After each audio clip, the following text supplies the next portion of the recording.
Hi there, and welcome to this UX Builder tutorial, in which we're going to show you how to use the builder itself.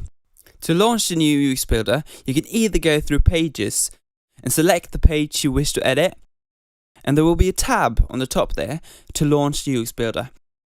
Or you can go onto your site, open the page you want to edit, and go up to the banner on the top to edit page in a new UX Builder. We've now opened the page in the UX Builder.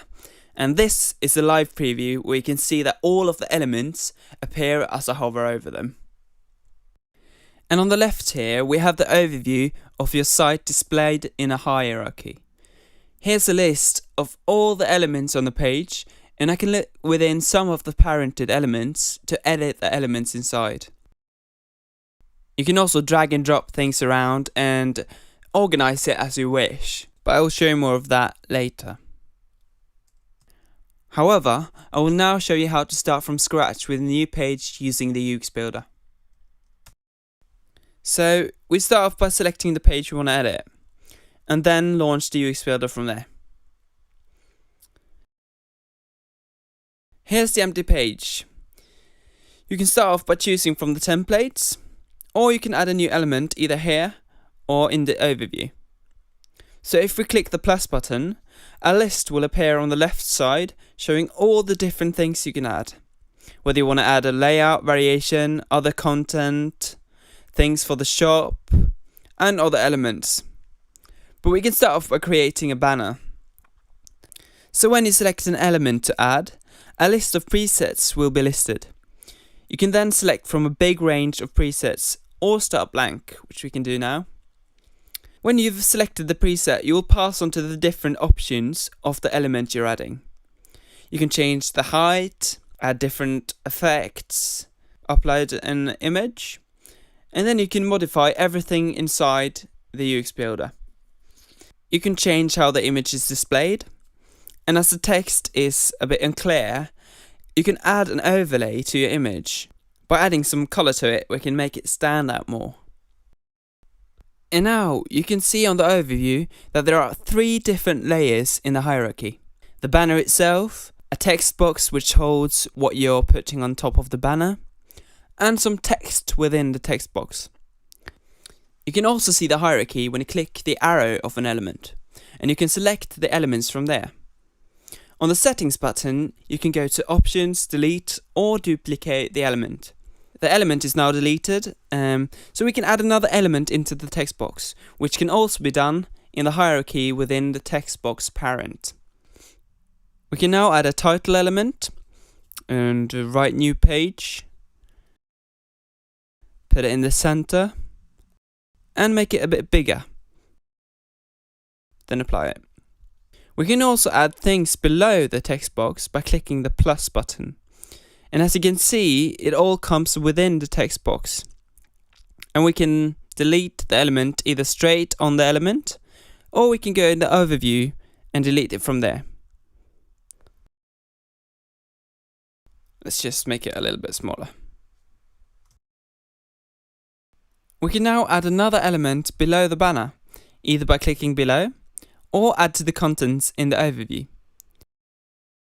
So let's add a row from the layout variations, and we'll get a list of presets again with all the different variations, but we can configure it ourselves too. Now we got the general options for the row, but we can skip that for now and go to the overview where we can see the 3 columns that are placed within the row. And we can also click on them in the live preview to configure them. Make them a bit wider, or drag them around.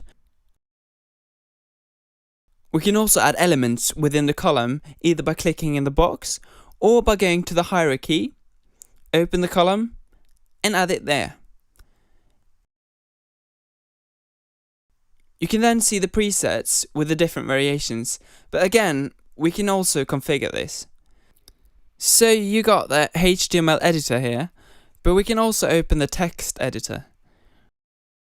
We can make some space and add a header.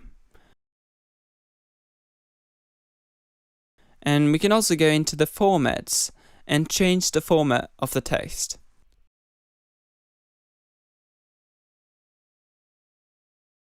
And there we can add different variations.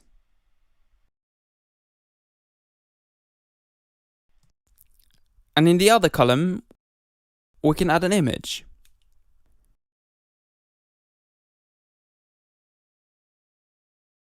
We can also add other elements within the same column. Let's add a button.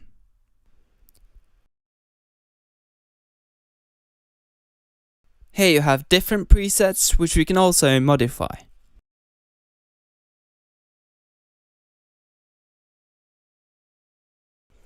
So, as you can see here, you can see the hierarchy by clicking the arrow. And the same in the overview. You can click to expand. And here you can see the two different columns within the row and all the contents inside.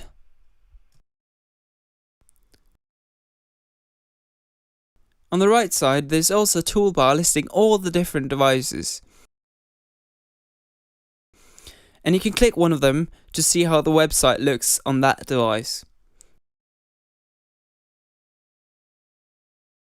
On some of the options within the device, with a light on the side, you can make a variation that is unique to that device. So when we change the width of this column, you can see a light on the smaller devices on the right side. And you can also configure the visibility, so that the element only shows on some devices. When we click back to the desktop, you'll see that the element holds the normal value, but is different on the tablet. And when you click the green light next to the value, it will clear the responsive variation and match the desktop. However, the telephone version will stay as it is.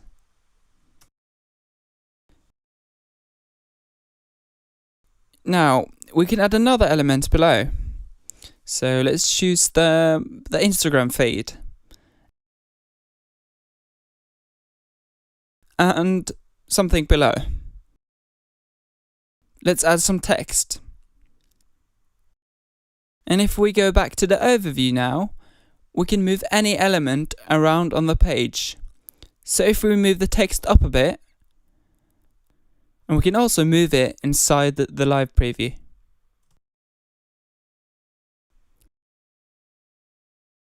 If we now go to the page settings, on the top right, we'll get several options for the page, including templates for how the website is presented.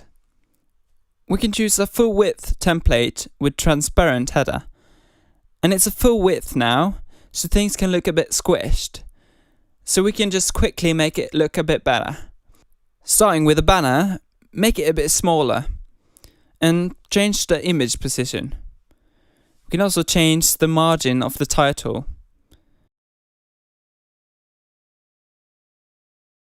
And we can also add a gap below the Instagram feed. Here we go. We can also duplicate elements. Let's also duplicate the gap between the two feeds. We can do that by dragging the element itself whilst pressing the Alt button on the keyboard. And it will duplicate where the element is dropped. So let's just delete that again. So let's say it's all done now. We can then click the Update button and then go on the cross. You will then be directed to the page you just edited, and it's live.